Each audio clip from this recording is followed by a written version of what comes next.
प्रेमियों, मैं राम सागर शास्त्री आप लोगों के समक्ष एक प्रसंग रखने जा रहा हूं। गंधर्वराज चित्रकेतु की कथा।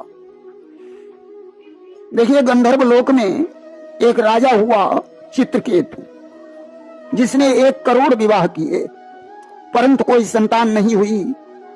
राजा सर्व सुख संपन्न था, किंतु संतान के सोच में रात दिन डूबा रहता था कि इतना होने पर भी न कोई कुल कीर्ति बढ़ाने वाला था। इस चिंता ने उस राजा का जर्जरित हृदय कर डाला था। एक बार चित्रकेतु संतान के सोच में बैठा हुआ था। उसी समय अंगिरा ऋषि आ गए। राजा ने उठकर अंगिरा को प्रणाम किया। अंगिरा ने आशीर्वाद दिया।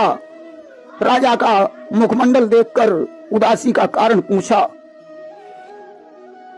राजा ने कहा, मुनिवर, मैंने 1 करोड़ विवाह किए, फिर भी किसी रानी से कोई संतान नहीं हुई। ये मुनिवर कई विवाह किए, लेकिन फल उनका मिला नहीं। इस आंगन की फुलवारी में कोई गुल अब तक खिला नहीं। मुनिवर, पुत्र की चिंता दिनों दिन मुझे खाई जाती है। अंगिरा ऋषि ने राजा की मस्तक की रेखाओं की तरफ देखा और कहा, राजन, संतान होना तुम्हारे भाग्य में नहीं है कि भाल से रेखा तुम्हारे मिट गई संतान की। कुछ पुराने पाप से यह गति हुई श्रीमान की। राजन, कोई पूर्व जन्म का पाप लगा है, जिससे तुम्हारी संतान की रेखा मस्तक से मिट गई है। अब तो राजा और भी दुखी हो गया। अंगिरा ने बहुत कुछ समझाया, परंतु राजा के ऊपर कोई प्रभाव नहीं पड़ा। आखिर में अंगिरा को दया आ गई और उन्होंने एक पुत्र होने का वरदान दे दिया और कहा, राजन, पुत्र होने के बाद तुम्हें सुख नहीं बल्कि दुख ही प्राप्त होगा। पुत्र होने पर तो तुम सुख मनाओगे, परंतु बाद में तुम्हें पछताना पड़ेगा। राजा तो हर हाल में पुत्र चाहता था। अस्तु अंगिरा ने पुत्रेष्ट यज्ञ का विधान किया। राजा अपनी बड़ी रानी को बहुत चाहता था। ऋषियों ने बड़ी रानी सहित उसे यज्ञ में बैठाकर विधिवत पूजन करवाया। यज्ञ का प्रसाद बड़ी रानी को खिला दिया। रानी गर्भवती हो गई। 10वें मासी वै पूर्वम पुत्रो रत्नमजायत। 10वें महीने में एक सुंदर पुत्र का जन्म हुआ। अब तो राजा बड़ा प्रसन्न हुआ।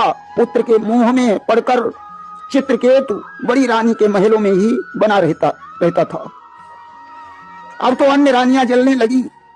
सत्य ही कहा जाता है कि सौतिया डाह बहुत बुरा होता है कि उस खेत में पैदावार न हो जिसमें कि कांस हो जाता है।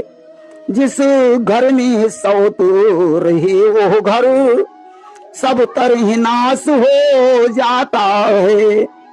आज अन्य रानियों ने मिलकर उस बच्चे को जहर दे दिया। बच्चा मर गया।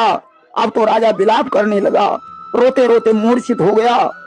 उसी समय देवर्षि नारद के सहित अंगिरा ऋषि वहां पहुंच गए।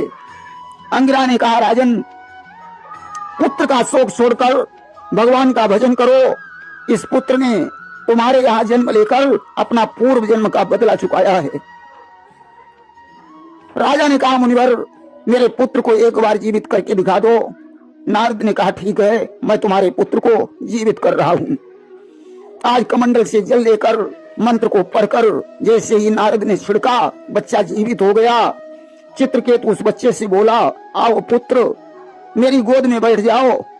बच्चे ने कहा, अरे दुष्ट, तुम मुझसे पुत्र कह रहा है? तू तो मेरा पुराना दुश्मन है। पूर्व जन्म में मैं एक राजा था और तुम भी राजा था। हमारे तेरे बीच में युद्ध हुआ। मेरी सारी सेना तूने मार डाली। मैं अपनी जान बचाकर खांडव वन में छुप गया, परंतु वहां भी पहुंचकर तूने तलवार से मेरा शीश काट लिया। इसलिए मैंने पुत्र बनकर तुझे दुख पहुंचाया है, हमारा तेरा हिसाब किताब बराबर हो गया। और ये रानियां पिछले जन्म में 1 करोड़ चींटियां थीं। एक दिन मैंने दातून करते समय इनकी बिल में पानी डाल दिया, जिससे चींटियां मर गईं। वही 1 करोड़ चींटियां तुम्हारी रानी बनी, और इन्होंने अपने पूर्व जन्म का बदला लेने के लिए मुझे जहर देकर मार डाला। आज सारा वृत्तांत सुनकर राजा का होश ठिकाने आ गया। राजा ने नारद से एक मंत्र ले लिया और मोह का परित्याग कर घरबार छोड़कर यमुना के किनारे जाकर मंत्र जाप करने लगा। राजा को शेषनाग ने प्रत्यक्ष दर्शन दिए और चित्रकेतु को विद्याधरों का स्वामी बना दिया। अब तो स्त्रियों के सहित विमान पर बैठकर सैर करने लगा। इससे बड़ा घमंड आ गया कि को अस नर जन्मा जग माही, अप्रभुता पाई काहि मद नाही। सत्य कहा गया है, प्रभुता पाकर इसे घमंड नहीं आ जाता। और जब घमंड सीमा से अधिक बढ़ जाता है तो भगवान उस घमंड का भक्षण कर लेते हैं। आज तो एक दिन की बात है, चित्रकेतु अपनी स्त्रियों के सहित विमान पर बैठा हुआ भगवान शंकर के पास कैलाश पर्वत पर पहुंचा। इसने देखा माता पार्वती को भगवान शंकर अपनी जंघा पर बैठाए हुए हैं, ज्ञान का उपदेश दे रहे हैं। घमंड के कारण चित्रकेतु ने उनकी हंसी की। माता पार्वती से नहीं रहा गया और तमकी उमाते ही दीनो श्रापा, राक्षस हो आपने ही पापा। पार्वती ने क्रोधित होकर चित्रकेतु को श्राप दे दिया, या तू राक्षस हो जा। अब तो चित्रकेतु क्षमा मांगने लगा कि ते ही का वचन अमोघ तुम्हारा, और कस हुई है उद्धार हमारा। उसने कहा, माँ आपका वचन अमोघ है, मेरा उद्धार कैसे होगा? बताया तुम बड़े बलवान राक्षस बनोगे, देवता तुमसे जीत नहीं पाएंगे। उस समय किसी तपस्वी की हड्डियों के अस्त्र से तुम्हारी मृत्यु हो जाएगी और तुम सांसारिक आवागमन से मुक्त हो जाओगे। सजनों, वही चित्रकेतु गंधर्व दूसरे जन्म में वृत्तासुर बना, जिसे मारने के लिए इंद्र ने दधीच से हड्डियों का दान मांगा, जिससे 2.5 अस्त्रों का निर्माण हुआ। गांडीव, अजगव और वज्र, इन अस्त्रों को विश्वकर्मा ने बनाया था। इस तरीके से उन अस्त्रों के द्वारा वृत्तासुर का संहार हुआ। प्रेम से बोलिए वृंदावन बिहारी लाल की जय।